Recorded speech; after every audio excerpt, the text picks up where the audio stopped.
Assalamualaikum warahmatullahi wabarakatuh. Saya Denny Ramatria ingin mempresentasikan hasil kerja kelompok kami yang berjudul Zaman Kejayaan Islam di Bidang Iptek.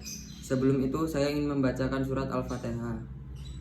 Bismillahirrahmanirrahim. Alhamdulillahirabbil alamin. Arrahmanirrahim. Maliki yaumiddin.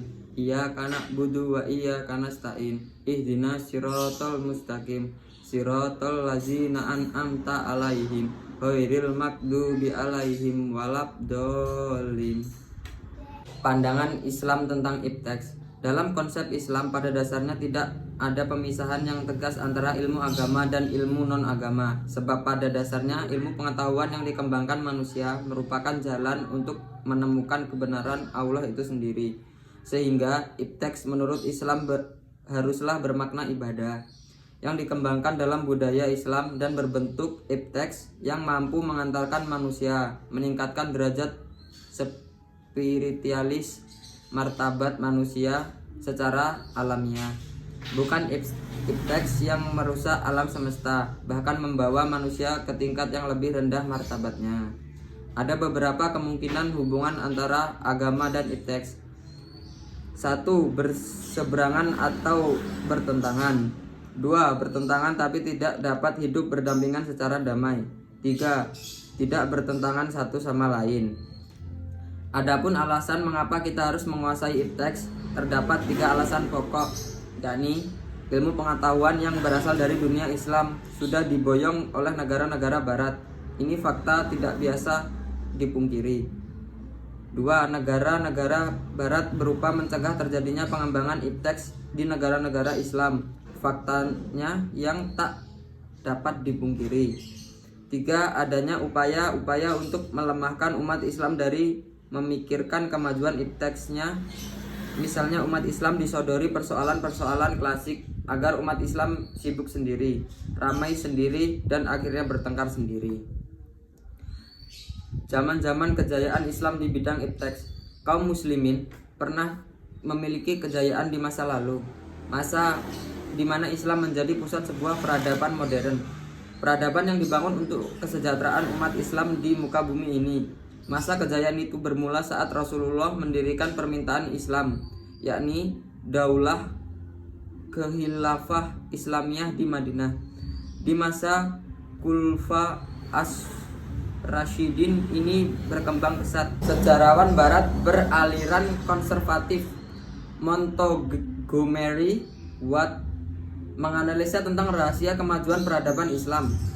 Ia mengatakan bahwa Islam tidak mengenal pemisahan yang kaku antara ilmu pengetahuan, etika, dan ajaran agama.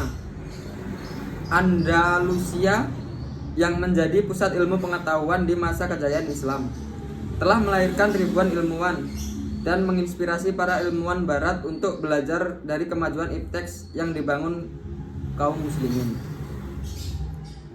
Ada beberapa faktor penyebab kemunduran ilmu pengetahuan Islam, yakni 1. Kesadaran orang barat akan arti penting penguasaan ilmu pengetahuan dan teknologi bagi peningkatan kesejahteraan rakyat sangat tinggi.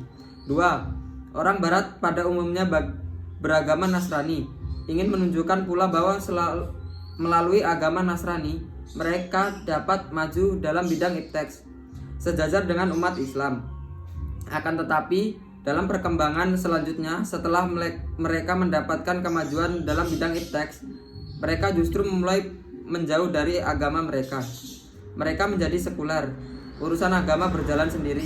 Begitupun pula dengan iptek.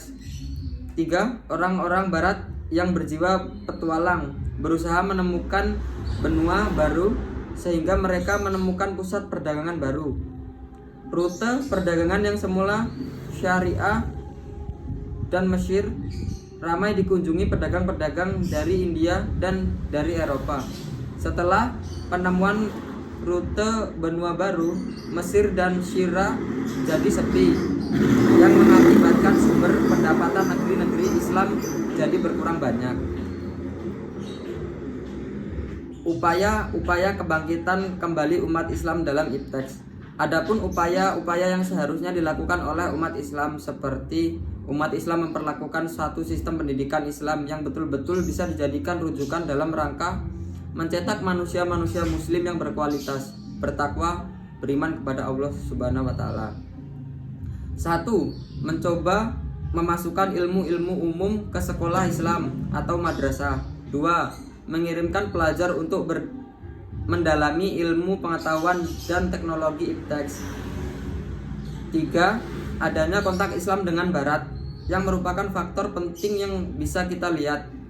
Adanya kontak ini paling tidak telah menggugah dan membawa perubahan paradigma umat Islam untuk belajar secara terus-menerus kepada Barat.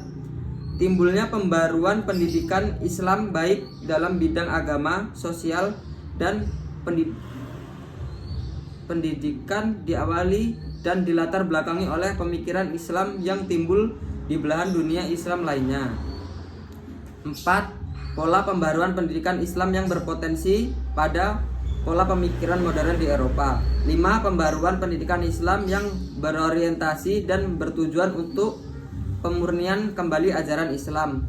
5. Pola pembaruan pendidikan Islam yang berorientasi pada kekayaan dan sumber budaya bangsa masing-masing yang bersifat nasionalisme. Terima kasih, itulah yang dapat saya sampaikan. Kurang lebihnya saya mohon maaf. Saya akhiri. Wassalamualaikum warahmatullahi wabarakatuh.